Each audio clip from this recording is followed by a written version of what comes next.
la delegazione non è solo il delegato, la delegazione è tutto il gruppo che lavora. In questi 4 anni abbiamo lavorato insieme molto armonicamente, se c'era qualcosa da dirci però abbiamo sempre lavorato con passione, soprattutto per la delegazione.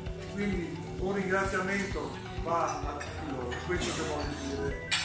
Grazie ragazzi, comunque va.